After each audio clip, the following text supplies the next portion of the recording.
Hello दोस्तों, स्वागत है आपका समुद्र क्लासेस में। उम्मीद करता हूं आप स्वस्थ होंगे, अच्छे होंगे और खुश होंगे। पिछले वीडियो लेक्चर में बायोलॉजी के सेल चैप्टर के अंदर हमने पढ़ा था डीएनए के बारे में। आज हम लोग पढ़ेंगे आरएनए के बारे में। डीएनए के बाद हम लोग आरएनए की ओर चलते हैं। चलिए बिना देरी के स्टार्ट करते हैं हम लोग अगले वीडियो को। देखिए, अगर आप टॉपिक समझते हैं, कमेंट जरूर करके बताइए कि आपको समझ में आता है। अगर दिक्कत आती है तब भी कमेंट करके बताइए कि आपको दिक्कत आ रही है और कहां पर दिक्कत आ रही है वो भी जरूर बताएं। तो चलिए आज हम लोग देखने वाले हैं आरएनए।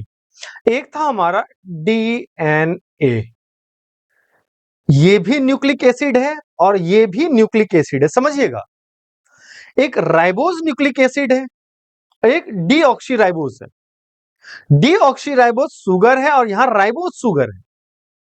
याद होगा मैंने बताया था डीएनए जो है इसमें क्या क्या है, शुगर भी है, प्लस फॉस्फेट भी प्लस आपका नाइट्रोजिनस बेस भी है ना। प्यूरिन और पिरिमिडीन नाम का दो तरह के नाइट्रोजनस बेस थे, जिसमें एडेनिन, थाइमिन, ग्वानिन, साइटोसिन इस तरह के नाइट्रोजनस बेस थे। आप पिछला वीडियो देखिएगा तो आपको चीजें और अच्छी तरह से क्लियर हो जाएगी। मैं ऊपर ऊपर लेके चलता हूं डीएनए को, क्योंकि डीएनए को अगर आपने समझ लिया तो आप आरएनए को भी आसानी से समझ सकते हैं।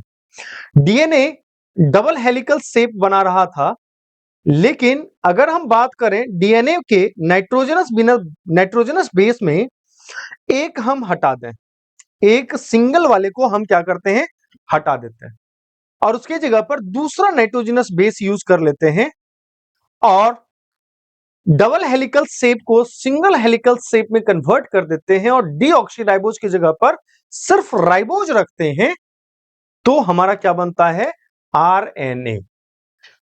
आरएनए बनता है, राइबोज न्यूक्लिक एसिड। अब हम बात करते हैं, यहां पर देखिएगा दो संरचना आपको दिख रही होगी, एक तरफ है आपका डीएनए, दूसरे तरफ है आपका आरएनए। डीएनए में ध्यान से देखिएगा कि डीएनए में डबल हेलिकल शेप की संरचना बनी हुई थी, सीढ़ीदार संरचना है। यहां पर आप देख रहे होंगे इस तरह का दो संरचना। लेकिन जब आरएनए को हम देखते हैं तो आरएनए में जो है वो कुछ इस तरह का शेप होता है, ठीक है।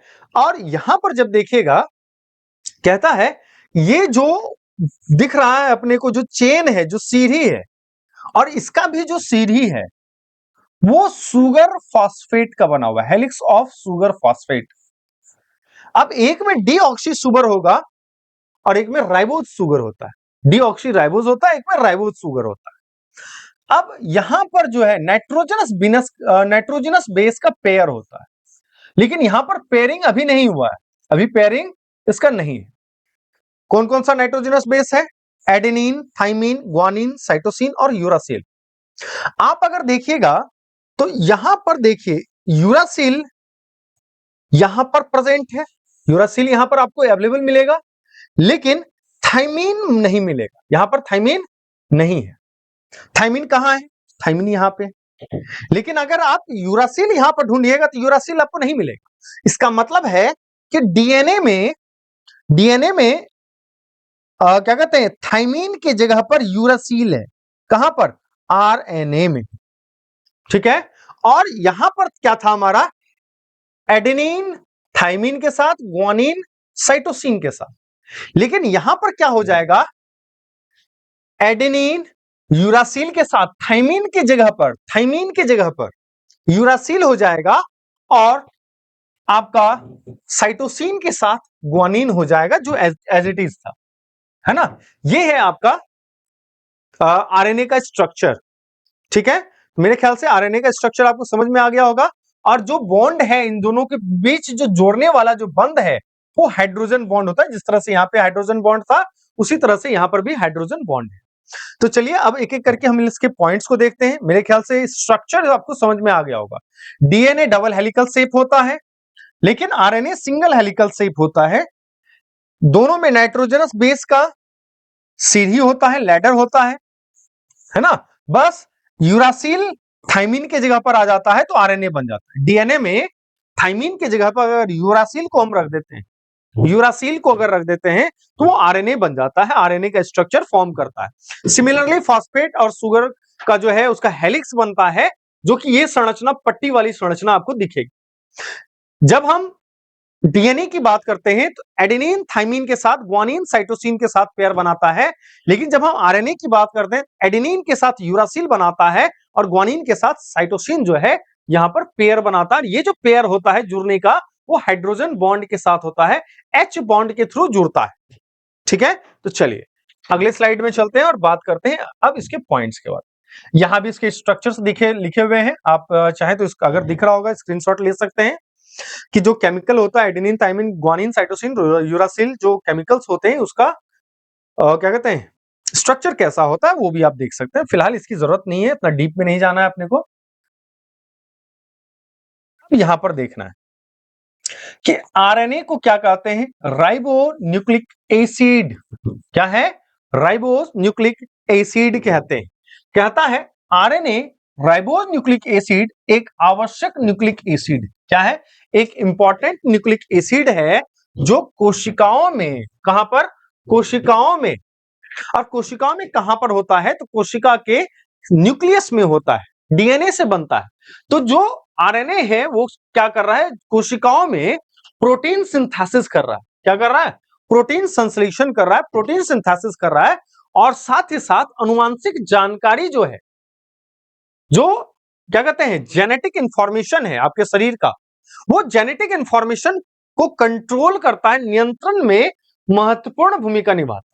तो राइबोज न्यूक्लिक एसिड या फिर आरएनए जो है उसका काम क्या हो गया, पहला काम वो क्या कर रहा है, तो पहला काम वो प्रोटीन सिंथेसिस करता है, साथ ही साथ वो क्या कर रहा है, तो उसका काम होता है जो आपका जेनेटिक इंफॉर्मेशन है, जो अनुवांशिक जानकारियां होती है उसको क्या कर रहा है, कंट्रोल करने का काम भी करता है। कौन कर रहा है, आरएनए। याद रखिएगा मैंने डीएनए को पेन ड्राइव कहा था, डीएनए को मैंने क्या कहा था, पेन ड्राइव कहा था, क्योंकि डीएनए में इंफॉर्मेशन स्टोर होता है। जो अभी हमारे शरीर का जो इंफॉर्मेशन है वो स्टोर कहां हो रहा है, डीएनए में हो रहा है। यही डीएनए बाद में आरएनए में जब कन्वर्ट होगा वो इंफॉर्मेशन एक जगह से दूसरी जगह पर लेके जाने का काम करे। बाद में क्रोमोसोम्स आएंगे, जीन आएंगी, सारी चीजें हैं इसी के साथ ऐड ऑन होती जाती है। मतलब समझिए डीएनए आरएनए, चाहे वो जीन हो चाहे वो क्रोमोसोम हो, हर एक जेनेटिक मटेरियल, जो भी जेनेटिक मटेरियल है वो सारी के सारी किससे बनी है, याद रखिएगा न्यूक्लियस के अंदर हमने बताया था एक आपका वेव होता है, क्रोमेटिन वेव होता है, जिसके सुलझने से डीएनए बनता है, आरएनए बनता है, बाद में क्रोमोसोम्स बनते हैं, जीन बनते हैं, ये सारी चीजें होती है, सारी के सारे जेनेटिक इंफॉर्मेशन को कलेक्ट करके रखने का काम करती है। अगला पॉइंट क्या है, आरएनए, आरएनए एक अकेली बहु न्यूक्लियोटाइड्स श्रृंखला वाला लंबा तंतुनुमा अणु है। क्या है, तो याद रखिएगा एक बहु न्यूक्लियोटाइड्स का मतलब क्या होता है, पॉलीन्यूक्लियोटाइड्स चेन है ना, मतलब कि जहां पर न्यूक्लियोटाइड्स, छोटे छोटे न्यूक्लियोटाइड्स मिलके एक बड़ा श्रृंखला बनाता है यहां, है ना। जैसे हमने डीएनए में भी देखा था कई सारे न्यूक्लियोटाइड्स जो है वो एक चल के जो है ना एक श्रृंखला, एक डीएनए बना रहा था, उसी प्रकार से यहां पर देख रहे हैं आरएनए भी जो है बहुत सारे न्यूक्लियोटाइड्स बनके एक श्रृंखला बनता है, एक तंतुनुमा मतलब धागे के समान संरचना बनाता है, जिसमें फॉस्फेट भी है, राइबोज शर्करा है। क्या है, फॉस्फेट है, राइबोज शर्करा है, इकाइयां एकांतर में स्थापित होती हैं। इसका पूर्ण नाम जो है वो क्या है, राइबोज न्यूक्लिक एसिड। क्या है, तो याद रखिएगा आरएनए जो है, आरएनए में जो हमने चेन बनाया था वो चेन किसके बना हुआ था, तो फॉस्फेट और राइबोज शुगर का बना हुआ था, है ना, वो इकाई बनाता है। कहता है डीएनए की तरह आरएनए में भी राइबोज से जुड़े हुए 4 बेस होते हैं। कौन से बेस, तो याद रखेंगे यहां पर नाइट्रोजनस बेस, जिसको हमने एडेनिन ग्वानिन साइटोसिन और थाइमिन कहा था। ठीक है, 4 बेसेस होते हैं, अंतर केवल एक इतना है, केवल इतना ही अंतर है कि थाइमिन की जगह पर यूरासिल है, थाइमिन की जगह पर क्या आता है, यूरासिल आ जाता है। तो याद रखिएगा कि डीएनए और आरएनए में नाइट्रोजनस बेस होता है, दोनों जगह जो हेलिक्स है वो सुगर और फॉस्फेट का बना हुआ है, और बस इतना ही डिफरेंस आता है कि जहां पर थाइमिन है डीएनए में, वहां पर यूरासिल जुड़ जाता है। क्या जुड़ जाता है? यूरासिल जुड़ जाता है। ये कई बार पूछा जाता है। ठीक है, कहता है इनमें मिलने वाले प्यूरिन दो प्रकार के होते हैं, है ना। जैसे हमने डीएनए में प्यूरिन देखा था, पिरिमिडीन देखा था, उसी तरह से इसमें भी प्यूरिन और पाइरिमिडीन जो है वो दो तरह के होते हैं। प्यूरिन में कौन कौन आ गया? एडेनिन और ग्वानिन। क्या आया? एडेनिन और ग्वानिन। और पिरिमिडिन में क्या आ गया? यूरासिल और साइटोसिन। क्या आया? यूरासिल और साइटोसिन आ गया। याद रखिएगा कि याद होगा मैंने बताया था कि डीएनए में प्यूरिन और पिरिमिडिन था। डीएनए में जो प्यूरिन था वो क्या था आपका? एडेनिन और ग्वानिन। लेकिन जब पिरिमिडिन में बात किया था हमने तो क्या था यहां पे? थायमिन और साइटोसिन। तो याद रखिएगा डीएनए में जो है पिरिमिडिन में थायमिन था, लेकिन आरएनए में जब बात करते हैं तो पिरिमिडिन में क्या है आपका? यूरासिल है। ठीक है, यही यूरासिल जो है एडेनिन के साथ बनाएगा और यही ग्वानिन जो है साइटोसिन के साथ हाइड्रोजन बॉन्ड के साथ जुड़ेगा, तब जाके बनेगा हेलिक्स का ये जो चेयर हमने देखा था, ये जो स्टेयर का स्टेप हमने देखा था, वो जो बॉन्ड बनाएगा वो कौन बनाएगा? तो एडेनिन किसके साथ? यूरासिल के साथ। और ग्वानिन जो है वो साइटोसिन के साथ पेयर बनाएगा। चलिए आगे बढ़ते हैं और अगले स्लाइड पर चलते हैं।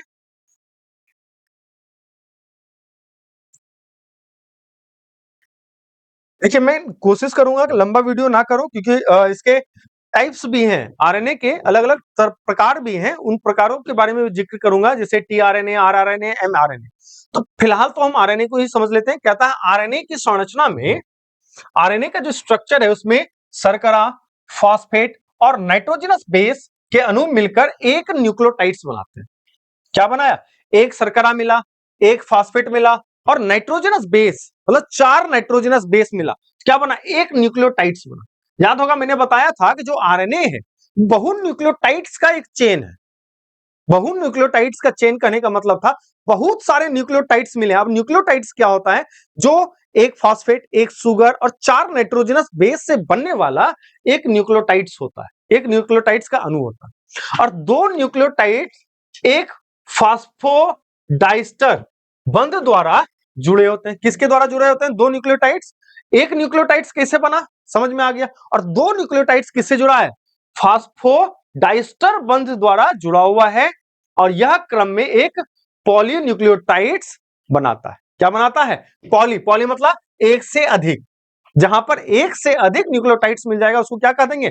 पॉलीन्यूक्लियोटाइड्स कह देंगे।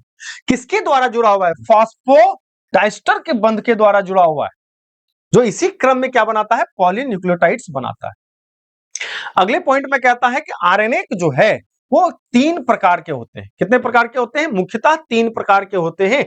एक को कहा जाता है आपका टीआरएनए। क्या कहा जाता है? टीआरएनए, जिसको हिंदी में कहते हैं ट्रांसफर आरएनए या स्थानांतरण आरएनए कहा जाता है। दूसरा होता है एमआरएनए, जिसको कि संवेदवाहक आरएनए कहा जाता है या मैसेंजर आरएनए कहा जाता है। तीसरा होता है आरआरएनए, जिसको कि राइबोसोमल आरएनए कहा जाता है, राइबोस न्यूक्लिक एसिड कहा जाता है। तो याद रखिएगा ये मुख्यतः जो है ये 3 प्रकार के आरएनए होते हैं। तो मैं आज यहीं पर स्टॉप करता हूं। कल मैं बताऊंगा आरएनए के प्रकार के तीनों के डिस्क्रिप्शन के बारे में, चाहे वो एमआरएनए हो, आरआरएनए हो और टीआरएनए हो। तीनों के बारे में कल हम जिक्र करते हैं, कल बात करेंगे अगले वीडियो में। तब तक इस वीडियो को अच्छे से देखिए। अगर अभी तक आप इस वीडियो में बने हुए, इसका मतलब आपको वीडियो जरूर पसंद आया होगा। तो पसंद आया है तो नीचे सब्सक्राइब का बटन है, जल्दी से जल्दी दबा दीजिए। अगर आपने अभी तक सब्सक्राइब कर रखा है तो कमेंट में अपना सुझाव देना ना भूलें। साथ ही साथ अगर वीडियो और पसंद आ गया तो आप लाइक भी कर सकते हैं, साथ ही साथ अपने दोस्तों का शेयर भी कर सकते हैं, क्योंकि आपके शेयर करने से हमारा सब्सक्रिप्शन बढ़ेगा और हमारे सब्सक्रिप्शन से हम पैसा कमाएंगे और पैसा कमाने से आपको अच्छे अच्छे कंटेंट देंगे, पैसा मिलेगा तो क्या करेंगे? और अच्छे अच्छे लोगों को लाएंगे और अच्छे अच्छे कंटेंट आपके सामने रखेंगे। तब क्योंकि हर चीज इस दुनिया में क्या है? बिकाऊ है, पैसे पर तोला जाता है। तो पैसे पर तोलना सीखिए और पैसे पर ही जीना सीखिए। तब तक अगले वीडियो में मिलते हैं। जय हिंद, जय Bharat. Thank you so much.